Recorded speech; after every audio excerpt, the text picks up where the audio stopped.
মানুষ এই মরে গিয়ে নিজের আমলের কোনো সওয়াব আর বাড়াতে পারে না। কি পারে না বলেছি? কথাটা একটু ক্লিয়ার হয়ে গেল। মনে করুন একজন মানুষ পৃথিবীতে বেঁচে থাকাকালীন নামাজ পড়তে খুব ভক্তি করে ভালোবাসত। তো কিতাবে এসেছে যিনি নামাজকে ভালোবাসতেন আল্লাহ পাক কবরেও তাকে নামাজ পড়তে দেবেন। একটু মন খুলে। যিনি কোনো তসবিহ পড়তে ভালোবাসতেন আল্লাহ পাক কবরে তাকে তসবিহও পড়তে দেবেন। সুবহানাল্লাহ। যিনি পৃথিবীতে কোরআন শরীফ পড়তে ভালোবাসতেন আল্লাহ পাক তাকে কবরে কোরআন শরীফ পড়তে দেবেন। একটু মন খুলে বলেন। একটা হাদিস আছে, একজন সাহাবী খুব অন্তদন্ত হয়ে রাসূলুল্লাহর কাছে এলেন। এসে বললেন, ইয়া রাসূলুল্লাহ, আমি অমুক জায়গাতে একটা তাঁবু স্থাপন করেছি। তো আমি রাতের বেলা সেই তাঁবুতে শুয়েছিলাম। তো আমি তাঁবুতে শোয়ার পরে শুনছি মাটির ভিতর থেকে একজন কোরআন শরীফ পড়ার আওয়াজ। আলহামদুলিল্লাহ। কিসের আওয়াজ? কোরআন পড়ার আওয়াজ। ওই লোকটি বলল, ইয়া রাসূলুল্লাহ, করা সূরাতুল মুলক হাত্তা খতামাহা। মাটির ভিতর থেকে একজন ব্যক্তির কোরআন পড়ার আওয়াজ শুনতে পেলাম। তিনি কোরআন শরীফের 29 পারার সূরা মুলক তেলাওয়াত করছেন। শুরু করলেন, এমনকি শেষ পর্যন্ত পড়লেন। শুরু থেকে শেষ পর্যন্ত সূরাটা পড়লেন। তো আমি এই ব্যাপারটা, এই রহস্যটা আমি বুঝতে পারিনি হুজুর। আল্লাহ পাকের নবী শুনেই বললেন, ইয়াল মানিআতু ওয়াল মুনজিয়া। ও সাহাবী, তুমি মনে রাখো যে সূরাটির কথা তুমি বলছো ওই সূরাটি যেমন আযাব থেকে প্রতিরোধকারী তেমন কবরের আযাব থেকে নাজাত দাতা। সুবহানাল্লাহ বলেছেন। শীত খুব লাগতেছে আপনাদের? হ্যাঁ, সুবহানাল্লাহ। যেরকম বলছেন তাতে মনে হচ্ছে যেন মাড়ি ফাড়ি সব হেঁটে ধরে রয়েছে। এরকম কেস আছে নাকি? ভাই, জোরে বলার আস্তে বলার পার্থক্য না, আল্লাহ জানে। কিন্তু এই একটু জোরে বললে কি ইমানের একটা জজবা, একটা আবেগ বোঝা যায় যে মোমেন মুসলমানদের মধ্যে একটা আবেগ আছে, একটা জজবা আছে। একটু মহব্বত করে বলেন না সুবহানাল্লাহ। এই সূরাটার ব্যাপারে রাসূল বললেন, এই সূরাটি হলো মুর্দাকে কবরের আযাব থেকে রক্ষাকারী। সুবহানাল্লাহ। আর আযাবকে বাধা দানকারী। আল্লাহু আকবার। এরপরে রাসূল বললেন, ওগো সাহাবী, তুমি যেখানটাকে তাঁবু স্থাপন করেছো, যেখানটায় তুমি তাঁবু স্থাপন করেছো ওই জায়গাটায় আমার একজন সাহাবীর কবর রয়েছে। যেটা তুমি জানতে পারোনি, বুঝতে পারোনি, তুমি তাঁবুটা গেড়েছো সেই কবরের উপরে। ওই সাহাবী আমার প্রতিদিন এশার নামাজ পড়ার পরে কোরআন শরীফের সূরা মুলক তেলাওয়াত করতেন। একবার জোরে বলুন সুবহানাল্লাহ। এই সূরা মুলক তেলাওয়াত করার সুবাদে আল্লাহ পাক তাকে কবরেও ওই সূরাটা পড়তে দিয়েছেন। তার কবরের ভিতরে পড়া ওই সূরা পড়ার আওয়াজ তুমি শুনতে পেয়েছো। ওগো সাহাবী, এই সূরা পড়ার বিনিময়ে আল্লাহ পাক আমার ওই সাহাবীকে কবরের আযাব থেকে নাজাত দান করেছেন। আল্লাহু আকবার। প্রিয় ভাইরা আমার, যখন সূরা মুলক তেলাওয়াতকারী একজন মুর্দাকে কবরে রাখা হয় তখন মুনকার নাকির বা আযাবের ফেরেশতা ওই কবরে যায়। যাওয়ার পরে ওই লোকটাকে যখন প্রশ্ন করে, ধরুন ওই লোকটা প্রশ্নের সঠিক উত্তর দিতে পারলো না, কথা বুঝছেন তো, আযাবের ফেরেশতা তখন তাকে মারার জন্য মুগুর তোলে। তুলি দেখতে পায় যে পুরো লাশটা ঢাকা একটা পাখি তার দুই ডানা দিয়ে লাশটাকে ঢেকে ফেলেছে। সুবহানাল্লাহ। তো পাখি যখন ডানা দিয়ে লাশটাকে ঢেকে ফেলে, ফেরেশতারা অবাক হয়ে যায়, ব্যাপারটা কি? ওই পাখি তখন বলে, হে আল্লাহর ফেরেশতা, আপনারা যে এই লোকটাকে আযাব দেবেন, কষ্ট দেবেন, আল্লাহকে জিজ্ঞাসা করুন যে আল্লাহ পাক তার কোরআনের উপরে আঘাত করতে দিতে রাজি আছেন কিনা। কিসের উপরে? কোরআনের উপরে আঘাত করতে দিতে আল্লাহ রাজি আছেন কিনা। তো ফেরেশতা বলেন, এ কথার রহস্য কি? ওই পাখি তখন জবান খুলে বলে, আল্লাহর ফেরেশতা, আমি অন্য কেউ নই, আমি হলাম কোরআন শরীফের সূরা মুলকের পাখির রূপ। জোরে বলেন, আর একটু জোরে সরে বলেন। এই বান্দা প্রতিদিন রাতে সূরা মুলক তেলাওয়াত করত, তারই বদৌলতে আল্লাহ পাক আমাকে এই পাখির রূপ দিয়ে একে হেফাজতের জন্য পাঠিয়েছেন। আমার উপরে যদি আপনি আঘাত করেন, তাহলে আমি যেহেতু কোরআন শরীফের একটা সূরার রূপ, তাহলে মূলত কোরআনের উপরেই আঘাত করা হবে। আল্লাহু আকবার। আল্লাহর ফেরেশতারা তখন আল্লাহর কাছে বলে, আল্লাহ সবই জানেন, তবু নিয়ম অনুযায়ী আল্লাহর কাছে পেশ করতে হয়। আল্লাহ, আপনি তো সব জানেন, এই পাখিটা এরূপ বলছে। আমার আল্লাহ পাক তখন বলেন, ও আমার সাহাবী, ওই পাখি সত্য কথা বলেছে, ও পাখি সত্য কথা বলেছে। যে বান্দার উপরে হেফাজতের জন্য ডানা মেলে রয়েছে, ওই লোকটি প্রতিদিন রাত্রে সূরা মুলক তেলাওয়াত করত, এর বিনিময়ে আমি আল্লাহ পাক ওকে রূপ দিয়ে ওই বান্দার হেফাজতের জন্য পাঠিয়েছি। ফলে ওই বান্দার জন্য আমি আল্লাহ পাক কবরের আযাব থেকে নাজাত দান করে দিলাম।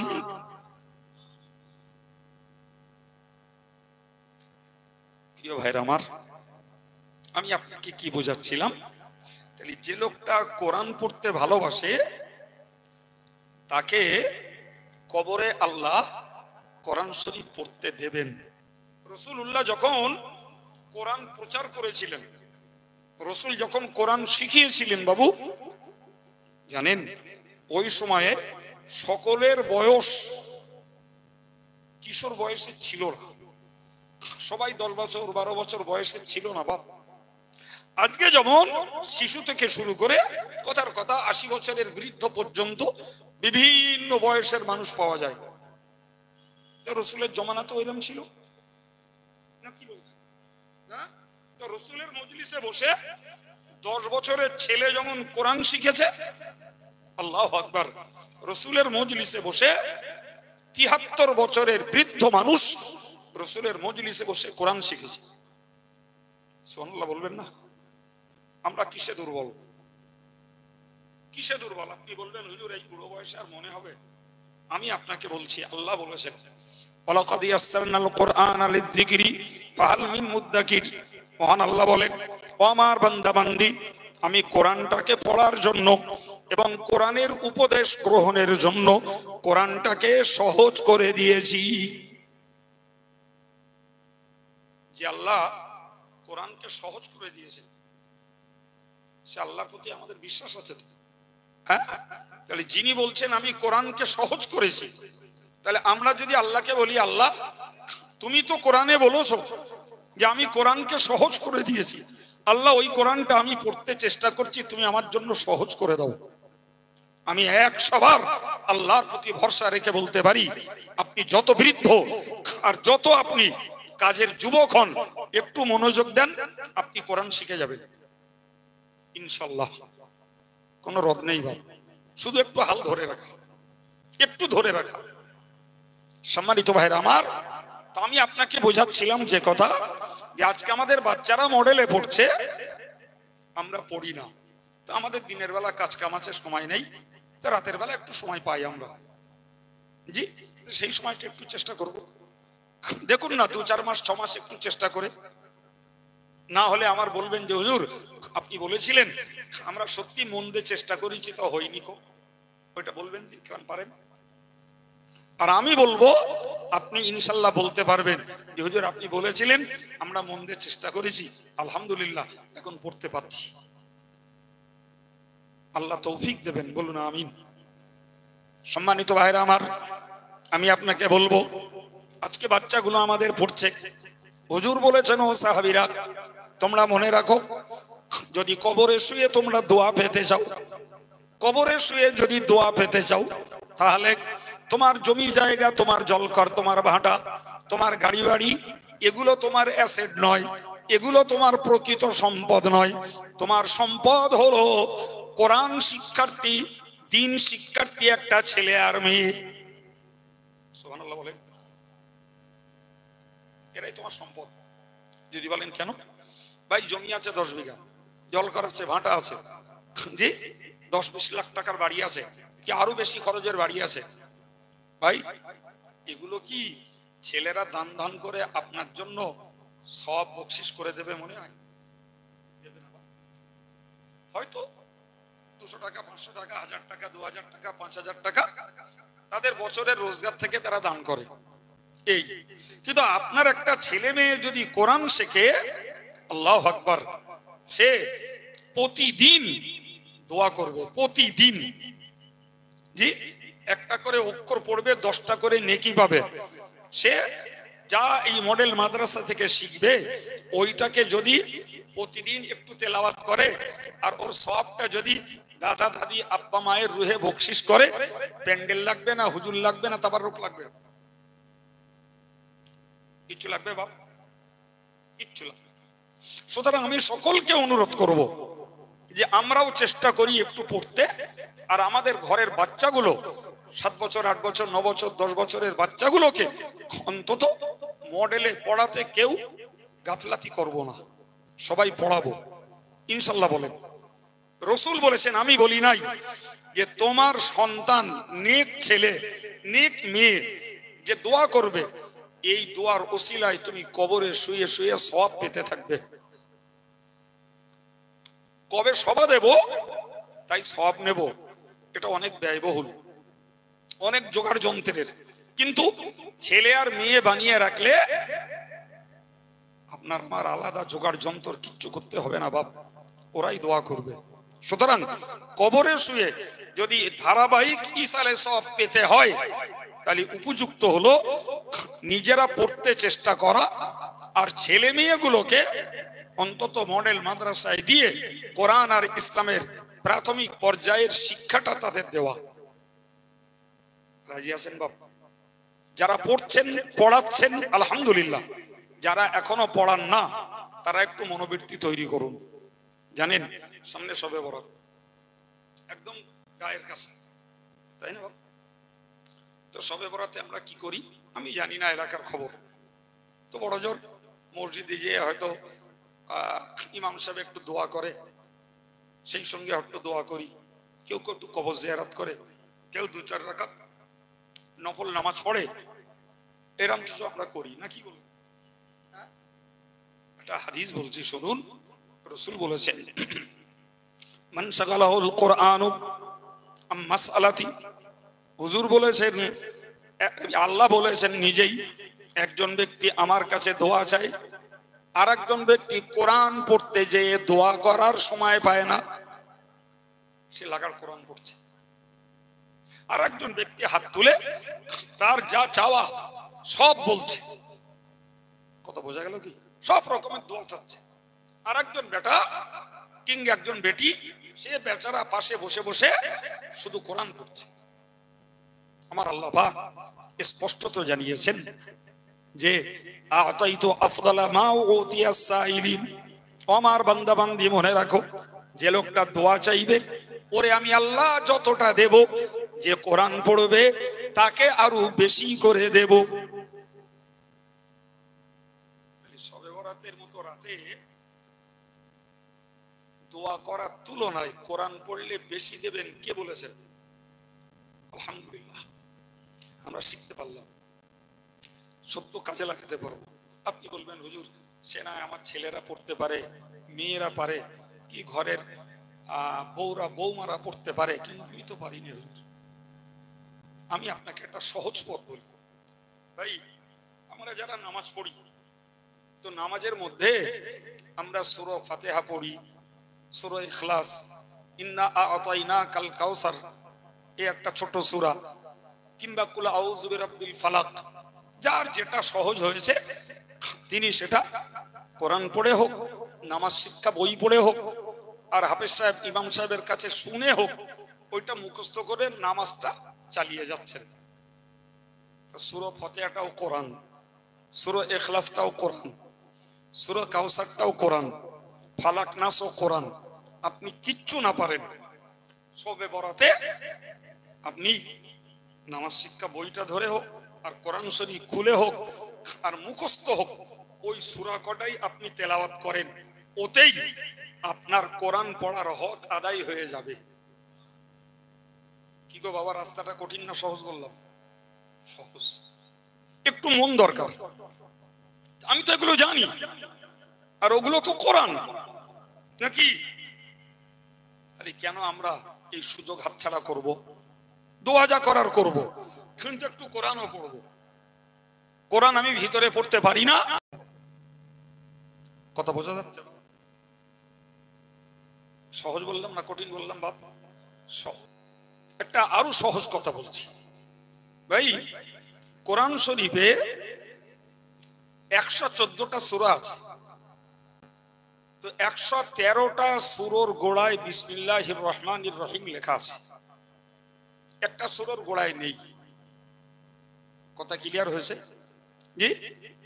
তাহলে কোরআনে 114টা সূরা, আর সূরাগুলির গোড়ায় বিসমিল্লাহ হিসাব করলে দেখা যায় 113টা।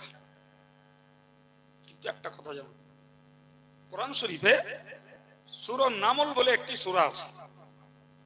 লামন মানে পিঁপড়ে, তো পিঁপড়ের নামে আল্লাহ একটা সূরা দিয়েছে জি। তো ওই সূরার ভিতরে এক জায়গায় রয়েছে বিসমিল্লাহির রহমানির রহিম। সুবহানাল্লাহ। এই বিসমিল্লাহটার ব্যাকগ্রাউন্ড, প্রেক্ষাপট, এই বিসমিল্লাহটার পিছনের কারণ শুনুন।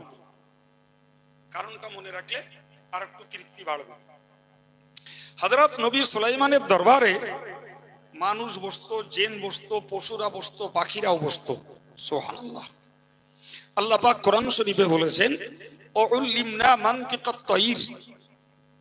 জি, আল্লাহ পাক আমাকে পাখির জ্ঞান শিক্ষা দিয়েছেন। সুবহানাল্লাহ।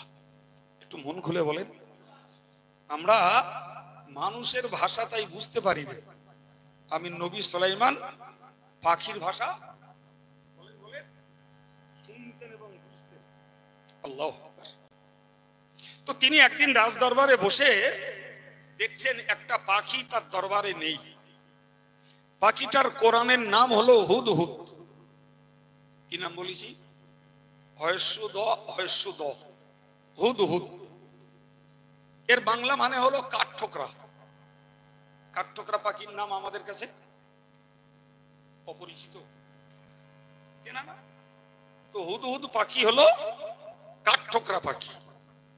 তা হযরত নবী সুলাইমান তার রাজ দরবারে একদিন দেখে বসে দেখছেন ওই পাখিটা নেই। তিনি বললেন মালি লা আরাল হুদহুদা, আমার কি হলো, আমি হুদহুদ পাখিটাকে দেখতে পাচ্ছি না কেন?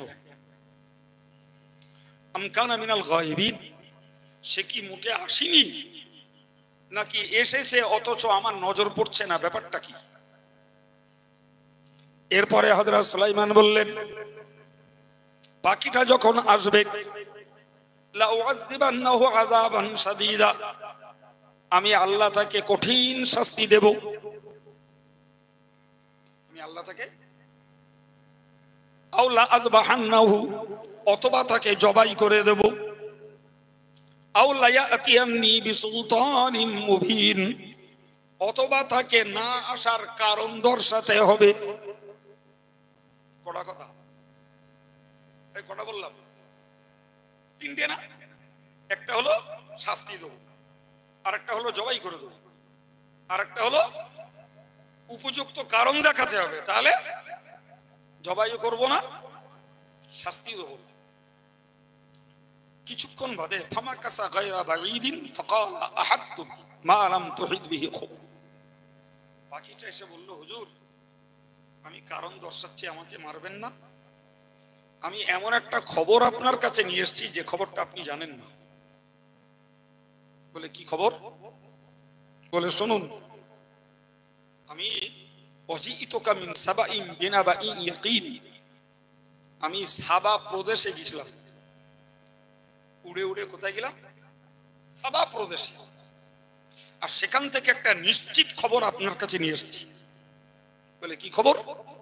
বললি ইন্নী ওয়াজাদতু মুরাআতান তামলিকুহা ওয়া উতিয়াত মিন কুল্লি শাই। বললে আমি একটা মহিলাকে দেখেছি, ওই সাবা প্রদেশের রানী তিনি, আর তার সমস্ত রকমের রাজিত্ব চালাবার সম্ভর, মাল সামান আইন প্রশাসন সব আছে তার। সে সাবা প্রদেশের রানী। ওলাহা আরশুন আযীম, এবং তার আছে বড় একটা সিংহাসন, বিরাট রাজ দরবার আছে। হুজুর মারাত্মক কথা যেটা, ওয়াজাদতুহা কওমাহা ইয়াসজুদুনা লিশ-শামসি মিন দুনিল্লাহ। আমি আপনাকে রিপোর্ট দিচ্ছি, শুনুন। ওই মহিলা এবং তার নাগরিক যারা, দেশের প্রজা যারা, সবাই তারা সূর্যের পুজো করে। সূর্যের পুজো করা জায়েজ না শিরক? হযরত সুলাইমান আলাইহিস সালাম শুনে অত্যন্ত রেগে গেলেন। বলেন, এ পাখি, হে হুদহুদ, তোমার কথা যদি সত্য হয় তাহলে আমি একটা চিঠি লিখছি। আমার চিঠিটা নিয়ে তুমি ওই রাজরানী, ওই রানী সম্রাজ্ঞী বিলকিসের কাছে চলে যাও, যে এই চিঠি সেখানে দাও। কি জবাব দেয় তুমি একটু শুনে এসো, তার জবাবটাও শুনবো, এবং তোমার এই রিপোর্ট সত্য কিনা সেটাও দেখবো। ভাই, হযরত সুলাইমান একটা চিঠি লিখলেন। সেই চিঠিতে লিখলেন ইন্নাহু মিন সুলাইমান। এটা চিঠি লেখার সুন্নাত। চিঠি লেখার সুন্নাত হলো যিনি চিঠি লিখবেন শুরুতে তার নাম দেওয়া। এই পত্র আব্দুল কাইয়ুমের পক্ষ থেকে মৌলানা খুরশিদ আলমের প্রতি, কিংবা খুরশিদ আলম লিখছে এই পত্র খুরশিদ আলমের পক্ষ থেকে আমার হুজুর মোহাম্মদ আব্দুল কাইয়ুম সাহেবের প্রতি। এটা চিঠি লেখার সুন্নত। আজকে যদিও চিঠি লেখার পরিমাণ কমে গেছে, এখন আর চিঠি ফিটির দরকার নেই, আছে বা সব মিটে গেছে, আগের যুগে ছিল। প্রিয় ভাইরা আমার, তো সুলাইমান চিঠি লিখলেন ইন্নাহু মিন সুলাইমান। এই পত্র সুলাইমানের পক্ষ থেকে। এরপরে লিখলেন ওয়া ইন্নাহু বিসমিল্লাহির রহমানির রহিম। আমি চিঠি লেখা শুরু করছি ওই আল্লাহর নামে, যিনি অসীম দয়াল, অতীব কৃপাবান। সুবহানাল্লাহ। হয় না? আল্লাহর নাম রহমান, আল্লাহর নাম রহিম, যার বাংলা মানে অসীম দয়াল, অতীব কৃপাবান। এটা হলো প্রত্যেকটা ইমানদার মুসলমানের জন্য সুন্নত, হলো প্রত্যেকটা জায়েজ কাজে বিসমিল্লাহ বলে শুরু করা। হযরত সুলাইমান আলাইহিস সালাম ওই রানী বিলকিসের কাছে যে চিঠি লিখছেন, সেই চিঠি শুরুতে লিখলেন বিসমিল্লাহির রহমানির রহিম। আমার আলোচনার সম্পর্ক বুঝতে পারছেন বাপ? হ্যাঁ, বিসমিল্লাহ লিখলেন, চিঠি এইটুকু। আল্লাহ তাআলা আলাইয়া ওয়া আতুনি মুসলিমিন। হে রানী বিলকিস, এই চিঠি পাওয়ার পরে তুমি আমার প্রতি আক্রমণ করার কোনো চেষ্টা করো না। খবরদার, খবরদার, আমার প্রতি আক্রমণের কোনো চেষ্টা না করে তুমি অনুগত হয়ে আমার কাছে চলে এসো। তার মানে নবী সুলাইমান তাকে তার দরবারে দাওয়াত দিলেন। সুবহানাল্লাহ বলেন। তার দরবারে দাওয়াত দিলেন, যদি রানী বিলকিস আসে তাহলে তার কাছে ঈমানের দাওয়াত দেবেন। সুবহানাল্লাহ। আর একটু জোরে বলেন। এবং এক উপাস্য আল্লাহ এর দাওয়াত দেবেন, সূর্য পূজা করা ছাড়তে বলবেন। সুবহানাল্লাহ বলেন। এই জন্য চিঠি লিখলেন। প্রিয় ভাইরা আমার, রানী বিলকিস এসেও ছিলেন, ঈমানের কলেমাও পড়েছিলেন। সুবহানাল্লাহ বলে। বাকি কথা আমার আর প্রয়োজন নয়, আমার প্রয়োজন এইটুকু যে নবী সুলাইমান রানী বিলকিসের কাছে যে চিঠি লিখেছিলেন ওই চিঠিতে বিসমিল্লাহ লিখেছিলেন, সেইটাকে আল্লাহ কোট করে কোরআন শরীফে তুলে দিয়েছেন। অতএব প্রমাণ হয়েছে জি ওই সূরাগুলোর গোড়ায় যে বিসমিল্লাহ লেখা আছে ওটা কোরআন শরীফের অংশ নয়। ভালো করে মুখস্থ করুন, খুব গুরুতর একটা কথা শিখাচ্ছি। প্রত্যেকটা সূরার গোড়ায় যে বিসমিল্লাহ লেখা আছে ওটা সূরার অংশ নয়। আপনি বলবেন হুজুর যদি ওটা সূরার অংশ না হয় তাহলে সূরার গোড়ায় গোড়ায় বিসমিল্লাহ লেখা কেন? এটার কারণ হলো আল ফাসলু মা বাইনা সূরাতাইন, দুই সূরার মাঝখানে পার্থক্য করে দেওয়ার জন্য এই বিসমিল্লাহ গুলো লেখা। আগের সূরা আর পরের সূরার মাঝখানের পার্থক্যের বেড়া হলো কি? কিন্তু ওই সূরা নামালের ভিতরে যে বিসমিল্লাহির রহমানির রহিমটা লেখা আছে ওটা অবশ্যই কোরআন শরীফের আয়াত, ওটা অবশ্যই কোরআনের আয়াত। সুতরাং আমি যে সহজ রাস্তাটা আপনাদেরকে দেখাতে চাচ্ছি সেটি হলো এটাই, ভাই আমার কোনো ভাই বোন তারা যদি কোরআন শরীফের ভিতরে পড়তে না পারে, তাদের যদি অন্য কোনো সূরা যদি জানা নাও থাকে, তো এমন কোন মুসলমান আছে বলে মনে হয় না যার বিসমিল্লাহির রহমানির রহিমটা জানা নেই। এক কাজ করুন, আপনি শুধু বসে বসে পড়ুন, কোরআন শরীফ পড়ছি নিয়ত করে, বিসমিল্লাহির রহমানির রহিম, বিসমিল্লাহির রহমানির রহিম, বিসমিল্লাহির রহমানির রহিম। ভাইরা আমার, ও মায়েরা আমার, নিশ্চিত করে মনে রাখুন, আপনি শুধু বিসমিল্লাহটুকু পড়ুন, এটির বিনিময়ে আপনার কোরআন শরীফ পড়ার সওয়াব হয়ে যাবে। সহজ না কঠিন? ও ভাইরা আমার মনে রাখুন, বিসমিল্লাহির রহমানির রহিমের মধ্যে রয়েছে 100, বিসমিল্লাহর মধ্যে রয়েছে 19টি অক্ষর।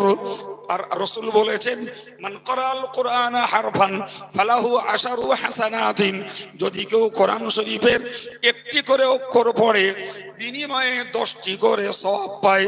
তাহলে বিসমিল্লাহর মধ্যে 19টি অক্ষর মানে একবার বিসমিল্লাহির রহমানির রহিম যদি কেউ পড়ে বিনিময়ে 190টা করে নেকি পেয়ে যাবে। তার মানে 100 বার পড়লি 19,000 নেকি হবে।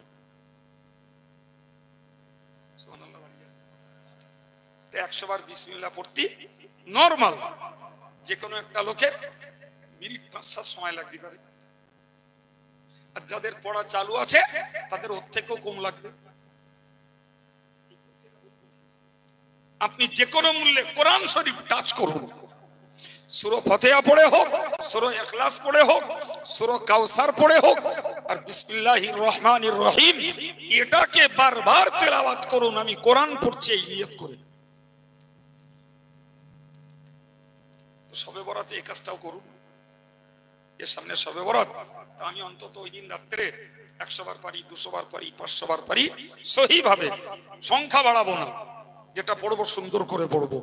বিসমিল্লাহির রহমানির রহিম। এই সঙ্গে শুনুন, ইমাম জালালউদ্দিন সিউতি মস্ত বড় একজন মুফাসসির, তিনি লিখেছেন যদি কেউ কোরআন শরীফকে মানে বুঝে পড়ে, কি পড়ে বাবা? মানে বুঝে পড়ে, তো এমনি পড়লে এক এক অক্ষরে 10টা করে নেকি, আর মানে বুঝে পড়লে প্রত্যেকটা অক্ষরে 20টা করে নেকি। আলহামদুলিল্লাহ, কটা নেকি?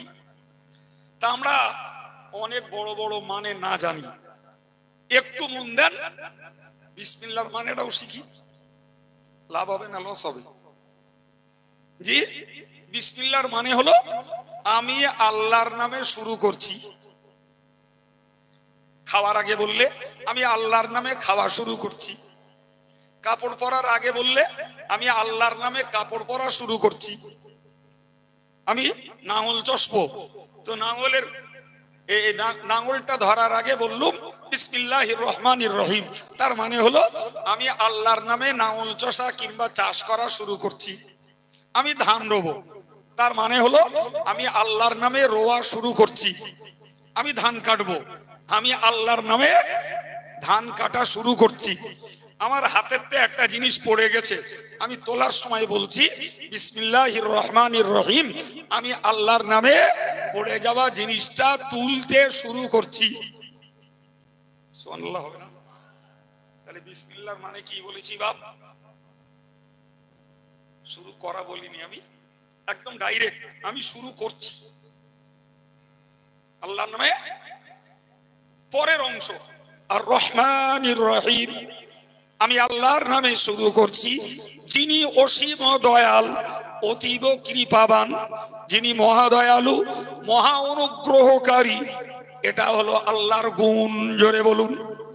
তাহলে টোটাল বিসমিল্লাহর মানে হলো আমি ওই আল্লাহর নামে শুরু করছি যিনি অসীম দয়াল অতীব কৃপাবান। বলুন না আমার সঙ্গে, আমি ওই আল্লাহর নামে শুরু করছি।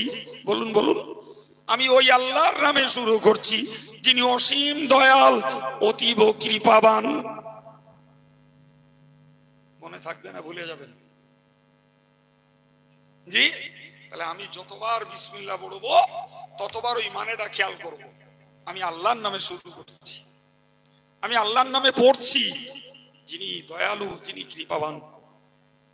আমি আল্লাহর নামে পড়ছি যিনি অসীম দয়াল অতীব কৃপাবান। হে ভাইরা আমার, যতবার পড়বো ততবার প্রত্যেকটা অক্ষরের বিনিময়ে 20টা করে সওয়াব। তাহলে এমনি পড়লে পাচ্ছিলাম একবার পড়ে 190টা নেকি। জি, যখন ওইটা মানে বুঝে পড়বো তখন পাবো 360টা নেকি। কথা বুঝতে পারছেন বাপ? না 60 কেন, 380টা নেকি। কটা নেকি? শুধু মানে বুঝে পড়বো। আমি আল্লাহর নামে পড়ছি যিনি অসীম দয়াল অতীব কৃপাবান। হে ভাইরা আমার, মায়ের আমার, আমি অত্যন্ত সহজ করে অন্তত বিসমিল্লাহটা কোরআন শরীফের আয়াত এইটুকু বিশ্বাস করে তেলাওয়াত করার জন্য অনুরোধ করছি। শুরু থেকে আপনাদের কিছু আমলের কথা, কিছু কাজের কথা শেখালাম। আল্লাহ তৌফিক দেন, বলুন আমিন। আর একটু জোরে বলেন আমিন।